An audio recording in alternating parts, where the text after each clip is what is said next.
everyone, I'm Deepika Padukone and I'm on the cover of বলিউডের গণ্ডি পেরিয়ে এবার প্রযুক্তি জগতের ইতিহাস গড়লেন দীপিকা পাদুকোন। মেটা এআই এর প্রথম ভারতীয় কণ্ঠস্বর হিসেবে যুক্ত হয়েছেন এই বলিউড তারকা। এখন থেকে দীপিকার কণ্ঠ শোনা যাবে মেটার বিভিন্ন সেবা ও ডিভাইসে, যার মধ্যে রয়েছে রেব্যান মেটা গ্লাসেও।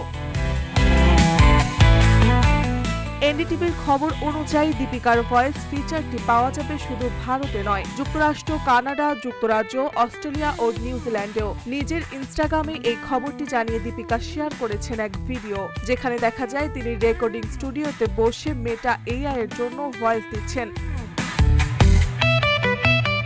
ভিডিওতে দীপিকা বলেন, হাই, আমি দীপিকা পাদুকোন, আমি মেটা এআই এর নতুন ভয়েস, শুধু রিং এ ট্যাপ করুন আর আমার কণ্ঠ শুনতে পাবেন। ক্যাপশনে তিনি লিখেছেন, ঠিক আছে, এটা সত্যি বেশ কুল, এখন থেকে আমি মেটা এআই এর অংশ, আর তোমরা আমার কণ্ঠে ইংরেজিতে চ্যাট করতে পারবে ভারত, যুক্তরাষ্ট্র, কানাডা, যুক্তরাজ্য, অস্ট্রেলিয়া ও নিউজিল্যান্ডে।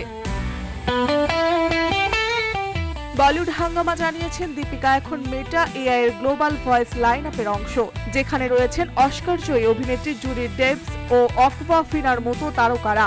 মেটার পক্ষ থেকে জানানো হয়েছে, ভারতীয় ব্যবহারকারীরা এখন থেকে ইন্ডিয়ান ইংরেজিতে দীপিকার কণ্ঠে কথা বলতে পারবেন। পাশাপাশি যুক্ত হয়েছে হিন্দি ভাষার ভয়েস চ্যাট ও ইউপিআই লাইট পেমেন্ট সুবিধা।